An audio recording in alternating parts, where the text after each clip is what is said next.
ఏం పాండు ఎందుకు కోపడుతున్నావు? నువ్వేమన్నా స్టేషన్ రావడం కొత్త? నేను స్టేషన్కి వెళ్ళడం కొత్త కాదు, నేను లోపలగా వ్యాపారం చేసుకుంటున్నారే అది కొత్త. అన్నా నువ్వు ఎక్కడున్న సింహానివే అన్నా. ఎవడ్రా షాపులు తెరవమంది? ఎవడ్రా?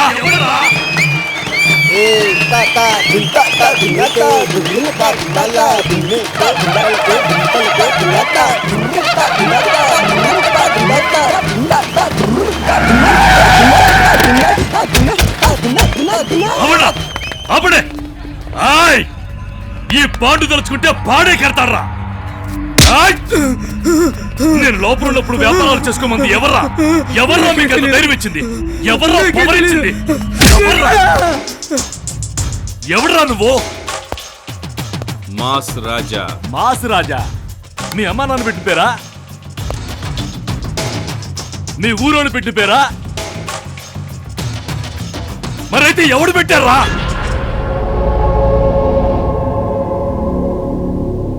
పబ్లిక్. పబ్లిక్ వాళ్ళు బుద్ధులేని వెదలరా. అటువంటి పేర్లు పెట్టుకుని నువ్వేం చేస్తావురా? పబ్లిక్ కోసం ఏమైనా చేస్తా. నువ్వేం చేస్తావురా?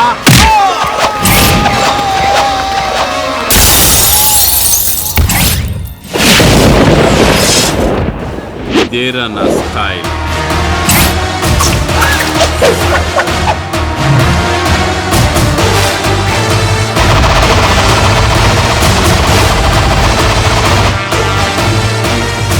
నా మనిషి మీద చెయ్యేస్తావా? నిన్నే కాదు నీ కుటుంబాన్ని కూడా లేకుండా చేస్తా. అన్నా వీడి కుటుంబమే లేదన్నా, వీడొక అనాథ. అనాథా? ఆ నిన్ను కొట్టి చంపితే అడిగే దిక్కే లేదా? నిన్ను కొట్టి చంపితే ఏ పబ్లిక్ వస్తుందో చూస్తా. రాయ్ ఈ పాండు నీకు పాడి సిద్ధం చేశాడ్రా. నీ శవాన్ని తీసుకెళ్లకుండా ఉండడ్రా. రాయ్ వాణ్ణి నరికి పారేయండ్రా.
లాయర్ తీసుకొచ్చింది? లాయర్ వెంకిని మాట్లాడుతున్నాను. ఎందుకు నా క్లయింట్ పట్టుకుని కొడుతున్నావు? ఈ చెత్త తన క్లాస్మేట్ కి లవ్ లెటర్ రాశాడు. తనతో పాటు కలిసి చదువుకున్న క్లాస్మేట్ కి లవ్ లెటర్ రాయకుండా నీకు రాస్తాడా? ఏయ్, ఏం మాట్లాడుతున్నావురా? ఎక్కడ్రా లాయరు? మాట్లాడండి. లాయర్ వెంకిని మాట్లాడుతున్నాను. ఒక కాలేజ్ చదువుకున్న అబ్బాయి కూడా చదువుకున్న అమ్మాయికి లవ్ లెటర్ రాయకుండా డైరెక్ట్ గా పోలీస్ స్టేషన్ కి వచ్చి లవ్ లెటర్ తీసుకొని పళ్ళికి లించుకుంటూ నీకు ఇస్తాడనుకున్నావా? ఓయ్, ఒక లాయర్ గా మాట్లాడు. ముందు నువ్వు పోలీస్ గా మాట్లాడు. ఏరా అమ్మాయికి లెటర్ రాసావా? ఒక్క అమ్మాయి కాదన్నా, అలా 10 మందికి రాసిచ్చాను. ఏంట్రా 10 మంది అమ్మాయిలకి లవ్ లెటర్ రాసావా? నిన్ను? ఎక్కడ్రా లాయరు? మాట్లాడే ఉన్నా రాజా. లాయర్ వెంకిని మాట్లాడుతున్నాను.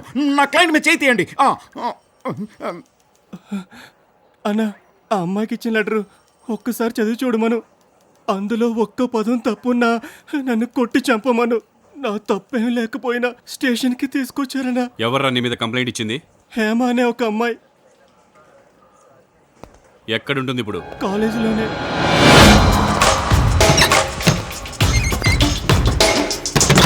ఏయ్, నే వెళ్ళి ఆ అమ్మాయిని తీసుకొచ్చేంత వరకు అతని మీద ఎవరైనా చెయ్యి వేశారో నరికి పారేస్తాను.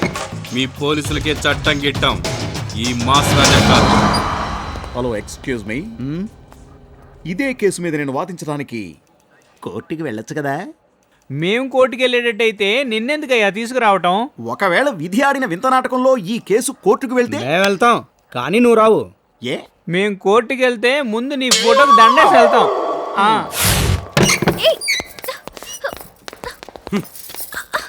చదువు.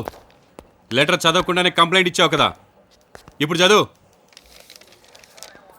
ప్రియమైన హేమకు దినేష్ రాయినది. ఇంతవరకు మా అమ్మే నన్ను చదివించింది.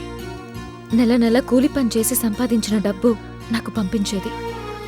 2 నెలల ముందు అమ్మ చనిపోయింది.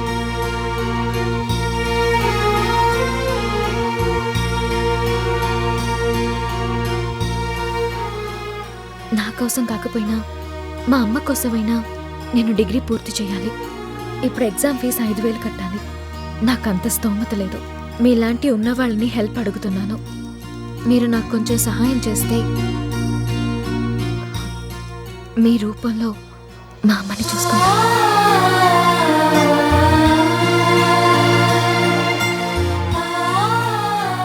నీలో వాళ్ళ అమ్మని చూసుకుని నీకు లెటర్ ఇస్తే అతని మీద చూసారా? తప్పు ఎవరిదో చూసారా? ఒక అమ్మాయి వచ్చి అబ్బాయి లెటర్ రాసాడని కంప్లైంట్ ఇస్తే చాలు, వెంటనే వాడిని తీసుకొచ్చి బట్టలు తీసి కుళ్ళ ఒడిచేస్తారు. ఇప్పుడు తప్పు చేసింది ఈ అమ్మాయి. నేను కూడా వేరే పోలీస్ స్టేషన్కి వెళ్ళి ఈ అమ్మాయి మీద కంప్లైంట్ పెడతాను. నువ్వు వీడిని బట్టలు తీసి కొట్టినట్టుగానే అక్కడ మగ పోలీసులు ఈ అమ్మాయిని కూడా కొడతారా? నాకు తెలియక అడుగుతాను. మానం మర్యాద అనేది అమ్మాయిలకి మాత్రమే ఉంటుందా? మా మగాళ్ళకు ఉండదా? ఎంతైనా వాడొక మగాడు. నువ్వు పోలీస్ డ్రెస్లో ఉన్న ఆడదానివి. ముందు ఆడదానిలో ప్రవర్తించడం నేర్చుకో, ఆ తర్వాత పోలీసులో ప్రవర్తించు. ఏంటి చైన్ తెప్పేశావు? నీకు పెళ్ళై ఉంటే తాళి కూడా ఇలాగే తెంపేసేవాడిని. రారా, అన్నా, ఇది తీసుకెళ్లి ఫీజు కట్టుకో. వదనా, తీసుకెళ్ళరా. వదనా. రే, వీడిని తీసుకెళ్ళు.